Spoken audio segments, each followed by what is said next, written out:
Okay, I'll give you a clue myself.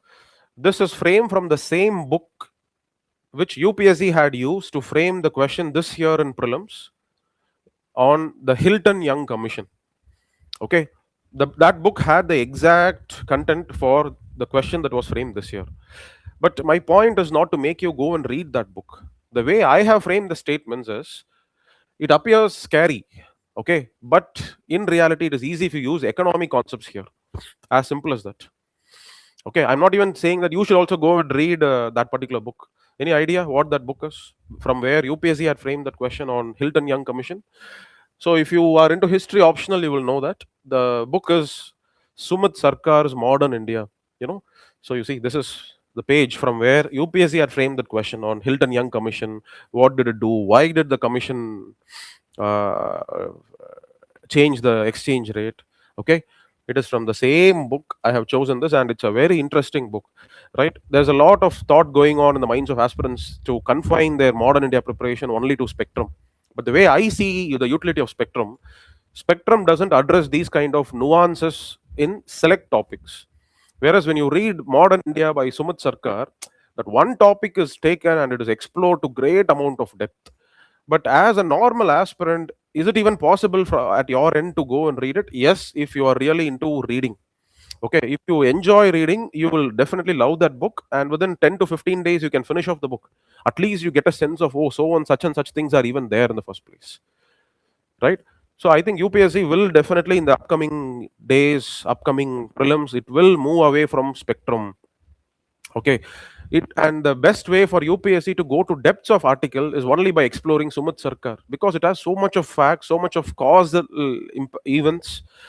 Okay, cause effect relationships. Okay, every page is like a treasure trove for UPSC from where it can ask a question. Okay, so if you are interested, you read it. If not, don't worry about it. Whenever I frame a question, I'll make sure whatever falls on my eye as relevant to the present nature of UPSC's question setting. If I feel something is relevant, I'll bring it. Based on that discussion, also we'll be covering it. Okay, so we have three statements here. The years of First World War proved to be a period of misery for almost all classes of Indians, with the exception of business groups and industrialists. Right? And it's a truth. It's a statement from Sumit Sarkar. So Sumit Sarkar makes the statement. Okay. Can anybody here tell me some supporting arguments to say that yes, it was a golden period for the industrialists and the business classes? Okay. That was the reason why, even in when non-cooperation movement was declared by Gandhiji, all the industrialists, the capitalists, they were all they had a union. The union was headed by a big industrialist by the name Purushottam Das Thakur Das. You know, the industrialists at their union, they passed a resolution that none of us should support the non-cooperation movement.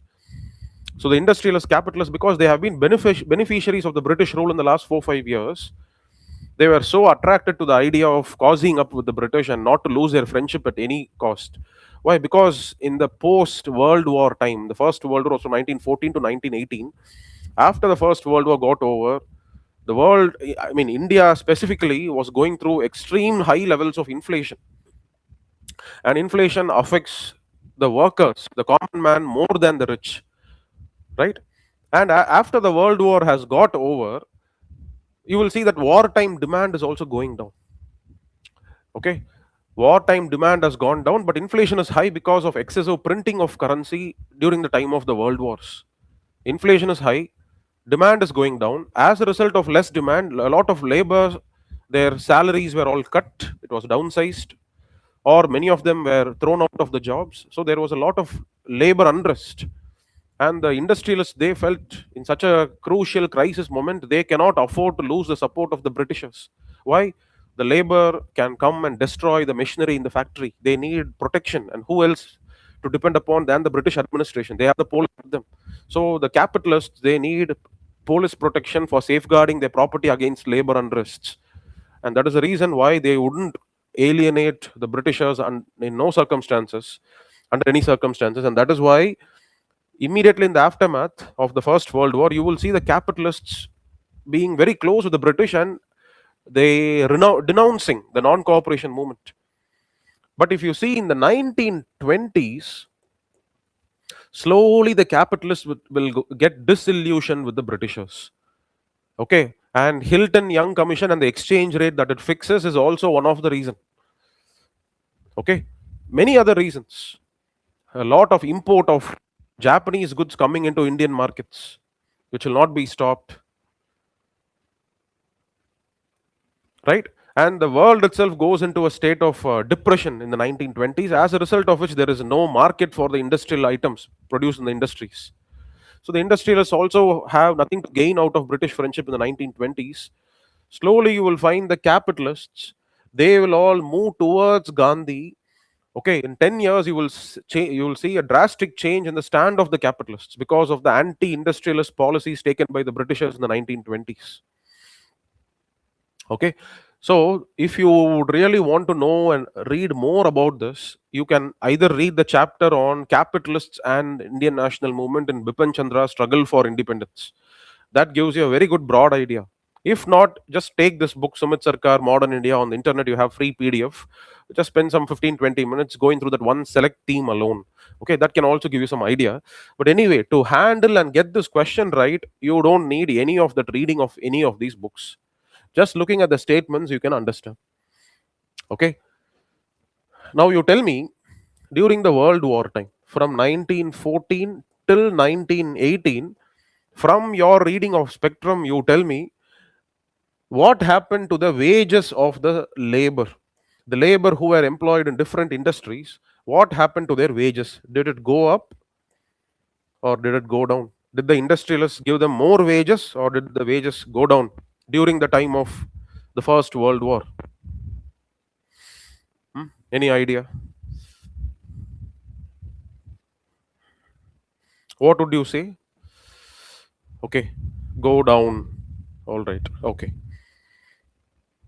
Any other alternative opinion? During the World War time, has it risen up? Has it come down? Okay. Okay. It increases during wartime. Yes, definitely. During the wartime, wages actually went up. Do you remember the reason why Gandhi had to come to Ahmedabad to take up the leadership of labor protest? What was the reason why the Ahmedabad textile labor, they were all protesting? That was Gandhi's initiation into popular movements, right? Before non-cooperation movement, Gandhi used certain movements as a training ground. Champaran struggle, Ahmedabad labor struggle, Keda peasant struggle. These were all some of the training ground for Gandhi. Ahmedabad textile labor, they had their own grievances. What was the grievance? The wage increase that happened during the wartime was once again brought down after the war got over, which means during the wartime, the wages of the laborer definitely went up, but that's nominal wages. Okay, you have to know the difference between the two. Okay, let's say my wage in 1914 as a labor, let's say my salary for 1 month is 500 rupees. So by 1918, let's say my salary has gone up to 750 rupees. Definitely there is an increase in the total salary that I'm receiving. But you should understand, is it a real increase? Real increase is only measured against the relative price increase of other commodities. Earlier in 1914, when I used to get 500 rupees salary, I can buy 10 kgs of rice per month. But now, even though I am getting 750 rupees, I am only able to get 5 kgs of rice per month. Because why? The prices of rice, the price of rice has gone significantly high, whereas my wages has not kept up with this rise. My wages has only gone up by 50%, but the price of rice has gone up by 500%. Okay, on paper it may look as if my wages have increased, but in real the wages has not really increased compared to the other prices, compared to affordability of 1914 and 1918, right? That is what is called real wages. It's not nominal wages. Nominal wages, so if the question is decline in nominal wages, then the answer is it's incorrect. But it's question of decline in real wages, which is correct. The same purchasing power was not there in the hands of the labor uh, during the wartime. Okay, their wage rise did not keep up with the rise of commodities. Okay, import duty on foreign textiles. Don't you think this actually corresponds nicely with the statement? Okay, the statement says every other group of people except the industrialists, they were in misery, they were in trouble. So, importing foreign textiles, if you're going to put a duty on that, don't you think that is definitely going to make the Indian products more competitive in the market? Automatically, Indian capitalists are going to have a boom time, a golden time during this time. So, yes, this is also an explanation of this statement. Okay, now comes price parity between agricultural raw materials and industrial goods. Okay, which means the agricultural raw materials and industrial goods are of the same price levels, which is actually incorrect. If you read Sumit Sarkar, what it says is price differential. Okay, the collapsed, where is it? Yeah, price differential between agricultural raw materials and industrial goods. Okay, let us see the graph here. You see, this is a graph that charts the increase in the prices between different commodities. Okay, this green indicates it's agricultural commodities index. Red indicates industrial and imported goods index. Okay, the simple reason is, what do you understand from the graph? It simply shows industrial goods, manufactured goods, they became so expensive. Okay, the simple reason is a lot of these industrial goods used to come from foreign countries, even pen, nib, ink, newsprint. Okay, we are so much cigarettes. We were so dependent upon foreign imports from London, from the mother country. And now that Europe is at war, the supply got disrupted. Whereas for our normal agricultural commodities, jute, cotton, that need not be imported from other countries. We are quite sufficient. So you may ask me, sir, then wartime shortages should have increased that price also. Yes, that is why during wartime there was more demand for agricultural commodities as well in Europe. Right, a lot of soldiers have to be sent to the war front. They have to be clothed. So a lot of cotton was exported. Okay, so jute for making a lot of gunny bags, for making bags to transport war items. Okay, a lot of jute exports were also happening. So definitely agricultural commodities prices also increase, but not the way industrial goods prices increased. Okay, so which means, just imagine, which means if I'm running an industry, I can buy cotton, okay, and it's not that expensive. It is expensive, but not that expensive. In the pre-war years, let's say if it is 100 rupees per kg, now I'll probably get it as 110 or 120 rupees. But when I make a manufactured product out of that, and when I sell it in the market, I can sell it at a premium of like double the rate of my cost price that I had incurred. Why? Because London textiles are not coming here anymore. Okay, so this is the simple graph that explains that agricultural prices, there was no parity between the agricultural prices rise as well as the industrial goods prices rise. There is no parity, there was a big differential, and that differential was what was made use of by the capitalists. Agricultural items, raw materials, the prices did not go up as much as that of the industrial goods. Okay, so that logic could have helped you get third statement as incorrect. If it would have been equal, if there was a parity between these two, then there is no windfall profit to be made by the industrialists. Correct. So this is the simple logic. It's not necessary that you have to go and read that book. This is how UPSC will also frame its question. Not very factual, but where you can think and get this answer right. Let me see. British would impose tariff on foreign imports to India.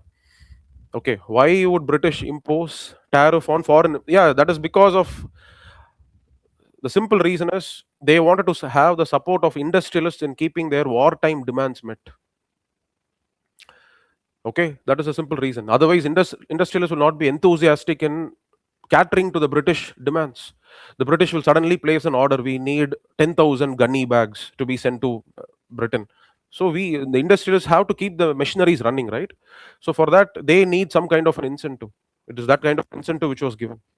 Okay, so uh, let me have a look at your answers and see if you are able to get this statement eliminated or not. Okay, if you're able to get it eliminated, fine, that logical sense is working in you. Okay.